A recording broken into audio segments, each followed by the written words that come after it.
पिछले भाग में आपने देखा किस प्रकार बालक मिलारेपा के चाचा ने उसकी विधवा माँ को धोखा देकर उनकी सारी प्रॉपर्टी और पैसे पर कब्जा कर लिया और अपने चाचा के अमानवीय अत्याचारों को सहते हुए 7 साल के मिलारेपा 15 साल के हो गए। हमने जाना कैसे मिलारेपा ने अपनी माँ व बहन की मृत्यु की खबर सुनकर क्रोध में भरकर अपनी तांत्रिक शक्ति से अपने चाचा से बदला लिया और 80 से 85 लोगों को मौत के घाट उतार दिया।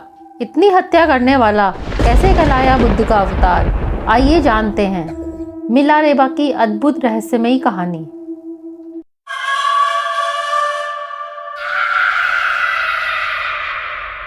नमस्कार दोस्तों, हमारे चैनल अद्भुत रहस्य में आपका स्वागत है। तंत्र मंत्र और अध्यात्म की दुनिया में मिलारेपा कोई साधारण नाम नहीं है। तिब्बत में तो हर कोई आज भी मिलारेपा को जानते हैं और पूछते हैं। इन्हें बुद्ध का अवतार बताया जाता है, लेकिन इतने लोगों की हत्या करने के बाद एक सिद्ध आध्यात्मिक गुरु बनना इतना आसान नहीं था। तो हम कहानी वहीं से शुरू करते हैं जहाँ पिछले भाग में हमने इसे छोड़ा था। पहले भाग का लिंक मैं डिस्क्रिप्शन बॉक्स में दे रही हूँ, तो आप लिंक पर क्लिक करके पिछला भाग देख सकते हैं। तो दोस्तों, आध्यात्मिक शांति, आत्मज्ञान और मोक्ष की इच्छा के लिए मिलारेपा गुरु की तलाश में दर-दर भटक रहे थे। भूख प्यास और मौसम के कष्टों को सह रहे थे। तब उन्हें गुरु मरपा लोचावा के बारे में पता चला और वे मरपा के बारे में सुनकर लोडंग नामक स्थान पर डोबोबुड विहार गए। मरपा भारतीय महासिद्ध नरोपा के प्रत्यक्ष शिष्य थे। उससे उन्होंने कई तरह की शिक्षा प्रणालियां और लिखित ज्ञान सीखे थे, जिसका उन्होंने तिब्बती भाषा में भी अनुवाद किया था। इसलिए उन्हें वहां अनुवादक अर्थात ट्रांसलेटर के रूप में भी जाना जाता था। जब मिलारेपा मरपा के शहर के नज़दीक पहुंचे तो उन्हें कुछ बच्चे मिले। उन्होंने बच्चों से पूछा, ट्रांसलेटर मरपा कहाँ रहते हैं? तो एक बच्चे ने कहा, मैं जानता हूँ वो कहाँ रहते हैं। और वो मिलारेपा को एक खेत में ले गया जहाँ मरपा खेत जोत रहे थे। मिलारेपा को देखकर मरपा ने हल को खेत में छोड़ दिया और उन्हें एक बोतल बियर का गिलास पीने को दिया और कहा, इसे पी लो और खेत जोतो। मिलारेपा बियर पीकर खेत जोतने लगे और मरपा वहाँ से चले गए, लेकिन वह बच्चा वहीं खड़ा रहा। काम खत्म होने के बाद वह बच्चा मिलारेपा को अपने घर ले गया। बच्चे के घर जाने के बाद मिलारेपा को पता लगा कि वह बच्चा मरपा का ही है। मिलारेपा ने मरपा से कहा कि वह उनसे धम्म की दीक्षा चाहता है। धम्म का अर्थ उस विधि अथवा प्रक्रिया से है जो उसी जन्म में आत्मज्ञान तथा मोक्ष की प्राप्ति करा दे। इसके साथ मुझे भोजन और रहने की जगह देने की भी कृपा करें। मरपा ने कहा, इतना सब मैं नहीं दे सकता। या तो धम्म ले लो और रहने और खाने का इंतजाम स्वयं कहीं और करो, या फिर रहने खाने का इंतजाम मैं कर देता हूँ, धम्म कहीं और से ले लो। ऐसा सुनकर मिलारेपा ने कहा, आप मुझे केवल धम्म की दीक्षा दे, रहने खाने का इंतजाम तो मैं स्वयं कर लूँगा। मरपा ने कहा, ठीक है। इसके बाद मिलारेपा भिक्षा मांगने के लिए निकल गए। जैसा आपको पहले भी बताया है, वे कभी रुकते नहीं थे और बहुत जोशीले थे। वे बहुत दूर तक निकल गए और साल भर के खाने लायक अनाज इकट्ठा कर लिया और भारी बोझ लाद कर वापस आए। कुछ अनाज बेचकर उन्होंने तिब्बत का एक पारंपरिक बर्तन भी ले लिया जिसमें वे अपना भोजन बना सके। अब वे बिना किसी फिक्र के 1 वर्ष तक धम्म सीख सकते थे। तो वे इतना बोझा लादे लंबी दूरी तय कर मरपा के घर पहुंचे और बोरे व बाकी सामान को धड़ाम से नीचे पटक दिया। मरपा उस समय भोजन कर रहे थे। ऐसी आवाज़ सुनकर वे भोजन बीच में ही छोड़कर बाहर आ गए और बोले, लगता है कि तुम बहुत गुस्से में हो।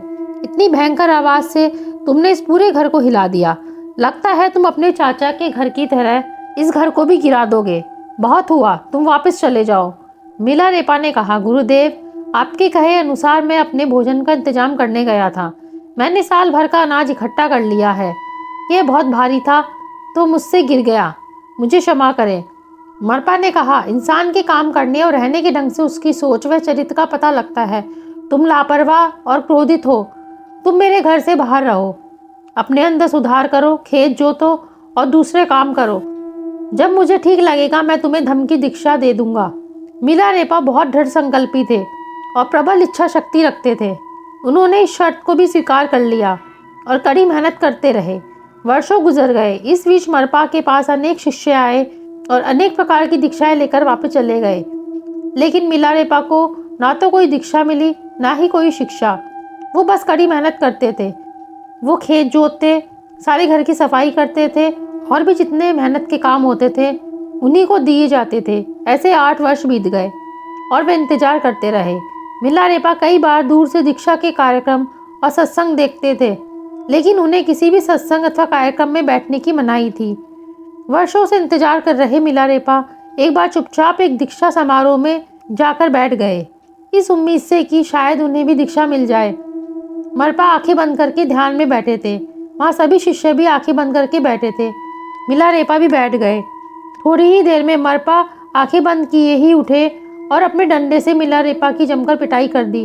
उन्हें घसीटकर दरवाजे तक ले गए और उन्हें उठाकर बाहर पटक दिया। लेकिन मिलारेपा भी दृढ़ संकल्पी थे। वो अक्सर ऐसा ही करने लगे। जब भी दीक्षा होती वो चुपके से अन्य शिष्यों के साथ बैठ जाते, लेकिन मरपा उन्हें हर बार पकड़ लेते और उनकी बुरी तरह पिटाई कर देते। ऐसे ही 13 साल बीत गए, लेकिन मिलारेपा को कुछ भी नहीं मिला, न दीक्षा और न ही शिक्षा। लेकिन उन्होंने अभी तक कोई उम्मीद नहीं खोई थी। उन्हें पूर्ण विश्वास था कि केवल मरपा ही उन्हें इस जन्म में मोक्ष दिला सकते हैं। एक दिन उन्होंने मरपा की पत्नी से याचना की। मरपा की पत्नी की सहानुभूति मिलारेपा के साथ थी और वह उन्हें माँ की तरह प्रेम भी करती थी। मिलारेपा गिड़गिड़ाए कि गुरु माता आप मध्यस्थता करें, आप गुरुजी से कहें कि वो मुझे दीक्षा दे। मुझे आज तक कुछ नहीं मिला, न कोई दीक्षा न ही कोई शिक्षा। आप मेरी ओर से प्रार्थना करें। उन्होंने मरपा से बात की। मरपा बोले ठीक है, मैं उसे दीक्षा दूंगा, लेकिन पहले उसे मेरे बेटे के लिए 3 कोने वाला घर बनाना होगा, लेकिन अकेले, किसी की भी सहायता लिए बिना। अगर मुझे घर पसंद आया तो उसे दीक्षा दूंगा। मुझे 3 कोने वाला घर चाहिए। मिलारेपा ने 2 वर्ष तक कड़ी मेहनत की, अकेले पेड़ काटे, इतना बोझा अकेले ही उठाकर बड़ी मेहनत से घर बनाया। उनके शरीर में बहुत चोटें भी लगी, लेकिन दीक्षा की दृढ़ इच्छा मन में लिए अंततः उन्होंने उस काम को पूरा किया। लेकिन मरपा को 3 कोने वाला घर पसंद नहीं आया और अब उन्होंने 4 कोने वाले घर की इच्छा की। मिलारेपा ने 4 कोनों वाला घर बनाया तो वह भी मरपा को अच्छा नहीं लगा। फिर मरपा ने कहा 4 कोने भी ठीक नहीं है, 5 कोनों वाला घर बनाओ। और इस तरह साल पर साल गुजरते रहे और मिलारेपा कड़ी मेहनत करते रहे, वह भी बिल्कुल अकेले। वे हर जगह घर बनाते रहे। फाइनली मरपा को 5 कोनों वाला घर पसंद आया और उन्होंने कहा कि यह ठीक है, पर मैं अपने बेटे के इस घर के चारों ओर 60 फीट ऊंचे बुर्ज चाहता हूँ। यह सुनकर मिलारेपा फिर कड़ी मेहनत में जुट गए और घर के चारों ओर 60-60 फीट ऊंचे बुर्ज भी बना दिए, पर मरपा ने उन्हें कोई भी शिक्षा नहीं दी। अब मिलारेपा टूट गए और मरपा की पत्नी के पैरों में गिर गए और बोले, हे गुरु माता आप कुछ करिए, अब मेरी उम्र ढलने लगी है और मुझे गुरु से एक भी शिक्षा नहीं मिली है। मैं जानता हूँ कि अतीत में मैंने बहुत से बुरे कर्म किए हैं, मैंने तंत्र विद्या का दुरुपयोग किया है, पर क्या मैं काफ़ी पश्चाताप नहीं कर चुका हूँ? तो यह सुनकर और मिलारेपा की दुर्दशा देखकर गुरु माता को दया आ गई। उन्होंने मरपा के नाम से दूसरे भिक्षु को पत्र लिख दिया। वह भिक्षु भी दीक्षा देने में पूर्ण समर्थ था। मरपा की पत्नी ददिमा ने वह पत्र बिल्कुल मरपा की हैंडराइटिंग में ही लिखा था और उस पर मरपा की मोहर भी लगा दी, जैसे कि पत्र मरपा ने ही लिखा हो। ददिमा ने पत्र मिलारेपा को दे दिया और मिलारेपा ने जाकर उस भिक्षुक को, और भिक्षुक से मिलारेपा को दीक्षा भी प्राप्त हो गई। लेकिन मिलारेपा को कोई अनुभव प्राप्त नहीं हुआ। इस बात पर वह भिक्षुक भी हैरान था। ऐसे कैसे हो सकता है? दीक्षा देने पर कुछ तो होना चाहिए था, कुछ तो अनुभव होता ही है। भिक्षुक को कुछ समझ नहीं आ रहा था। फिर वह मिलारेपा के साथ मरपा के पास गया। मरपा को जब यह पता चला कि इस भिक्षुक ने मिलारेपा को दीक्षा दी है तो वे बहुत नाराज हुए। भिक्षु ने कहा, आपने ही तो मुझे इसे दीक्षा देने का निर्देश दिया था, और यह कहकर उसने वह पत्र मरपा को दिखाया। फिर मरपा सब समझ गए। उन्होंने मिलारेपा से कहा, ये दीक्षा मान्य नहीं है और इन अभ्यासों का तुम पर कोई प्रभाव नहीं पड़ेगा। घोर पश्चाताप में डूबे मिलारेपा वहां से चले गए। मरपा भिक्षुक और अपनी पत्नी से बोले, मैं इतने वर्षों से मेहनत कर मिलारेपा को दीक्षा के योग्य बना रहा था, पर तुमने बेकार की दया करके सब कुछ बिगाड़ दिया। अब उसे फिर से इंतजार करना पड़ेगा।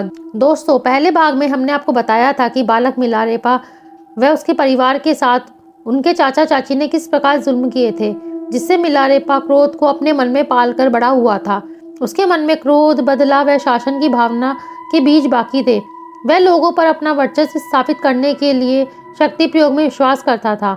मिलारेपा में ये कमियां थी, परंतु उनमें आध्यात्म के उच्चतम शिखर तक पहुंचने की संभावना भी थी और मरपा ये जानते थे और उनको एक साधारण सन्यासी नहीं बनाना चाहते थे। वे उन्हें अथक परिश्रम और कठिन परीक्षाओं से निर्मल कर रहे थे। दूसरी ओर घोर पछतावे में डूबे मिलारेपा आत्महत्या करना चाह रहे थे। मरपा ने उन्हें बुलाया और उन्हें शिक्षा दी। उन्होंने मिलारेपा से कहा, अतीत में तुमने जो भी गलतियां की थी, मैं बस उन कर्मों को काटने के तरीके दे रहा था, मगर तुम बेवजह ज्यादा वक्त लगा रहे हो। अगर तुम मेरे कहे अनुसार चल रहे होते तो यह बोझ कब का खत्म हो गया होता, मगर तुम सब कुछ करते हुए बीच में चालाकी वाला तरीका अपना लेते हो। सिर्फ उस चालाकी की वजह से तुमने हर चीज को कई सालों तक टाला है, लेकिन अब तुम्हारा पछतावा तुम्हारे अंतर मन को छू रहा है, क्योंकि अब तुम उसके लिए जान भी देने को तैयार हो। इसलिए अब मैं कह सकता हूँ कि तुम तैयार हो। फिर मरपा ने उन्हें दीक्षा दी और तीसरे दिन ही मिलारेपा को डाकिनी के दर्शन हुए। दोस्तों, क्या आप डाकिनी के बारे में जानते हैं? तांत्रिक तकनीक में चीजें करने के लिए हर चक्र के लिए एक देवी की रचना की गई है, एक स्त्री स्वरूप जिसे प्राण प्रतिष्ठा द्वारा जीवंत बनाया गया है, जिसे मदद के लिए बुलाया जा सके। इन शक्तियों की मदद के बिना कोई भी तांत्रिक कोई महत्वपूर्ण काम नहीं कर पाता है। तो मिलारेपा को डाकिनी के दर्शन हुए और वो बोली, मरपा ने तुम्हें शिक्षा तो दे दी, लेकिन उन्होंने एक मूलभूत पहलू छोड़ दिया जो उन्हें खुद भी नहीं पता। जाओ उनसे पूछो कि वे जानते हैं या नहीं। तो वो मरपा के पास पहुंचे। मरपा ने उन्हें देखकर कहा, तुम यहाँ क्यों आए हो? तो मिलारेपा ने कहा, डाकिनी ने आकर मुझसे ये कहा है। मैं नहीं जानता कि यह सच है या मेरी कल्पना, लेकिन ऐसा ही हुआ है, तो आपसे पूछने के लिए मुझे आना पड़ा। मरपा ने मिलारेपा के सामने सिर झुका दिया और कहा कि मेरे पास भी ये ज्ञान नहीं है, तो चलो भारत वापस चलते हैं। वो दोनों मरपा के गुरु से मिलने भारत गए, जो नेपाल और बिहार की सीमा पर कहीं रहते थे। इन्होंने चलकर पूरा रास्ता तय किया। वो वहां गए। मरपा के गुरु का नाम नरोपा था, और जब मरपा ने नरोपा को ये बात बताई कि डाकिनी ने आकर कहा है कि एक शिक्षा नहीं दी गई है, तो नरोपा ने मरपा की तरफ देखते हुए कहा कि तुम्हारा नहीं है, ऐसा तुम्हारे साथ नहीं हो सकता। तुम्हें ये बात कैसे पता चली? तब मरपा ने बताया, ये मेरे साथ नहीं बल्कि मेरे एक शिष्य के साथ हुआ है। तब नरोपा तिब्बत की ओर मुड़े और अपना सिर झुका दिया। उन्होंने कहा, आखिरी बार उत्तर के अंधकार में एक छोटा सा प्रकाश चमका है। फिर नरोपा ने मरपा और मिलारेपा को बुलाकर इस जीवन में संपूर्ण आत्मज्ञान प्राप्त करने की पूरी शिक्षा दी और वो दोनों वापस लौट आए। मरपा, जिन्होंने मिलारेपा के गुरु के रूप में शुरुआत की थी, अब मिलारेपा के शिष्य की तरह बन गए। मिलारेपा तिब्बती संस्कृति में एक चमकता हुआ प्रकाश बन गए। कई चीजें जो पिछले 300-400 सालों में तिब्बती संस्कृति में की गई, वे सब मूल रूप से मिलारेपा के काम पर ही आधारित हैं। कसांग नियोक हेरुका की किताब 100,000 सॉन्ग्स ऑफ मिलारेपा इस बात को पक्का करती है कि मिलारेपा ने अपने जीवन में 1 लाख गीतों की रचना की थी। इस कारण उन्हें संत कवि भी कहा जाता है।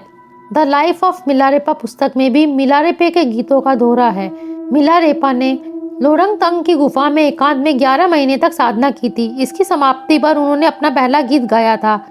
अपनी उग्र तपस्या के कारण मिलारेपा में कई चमत्कारी शक्तियां थी, जैसे इच्छानुसार रूप परिवर्तन, आकाश गमन इत्यादि। मिलारेपा को आकाश मार्ग में सफर करते हुए वहां के गांव वालों ने कई बार देखा था, जिससे वे बहुत प्रसिद्ध हो गए। प्रसिद्धि के कारण उन्होंने अपना स्थान बदल दिया और छुअर गुफा में तपस्या करने चले गए। 84 वर्ष की आयु में 1134 ईस्वी में माघ महीने में चतुर्दशी को योगी मिलारेपा ने शरीर त्याग दिया। इस समय आकाश में इंद्रधनुष दिखने जैसी दुर्लभ घटना भी हुई। तो दोस्तों, कैसी लगी आपको मिलारेपा की कहानी? कमेंट करके ज़रूर बताएं।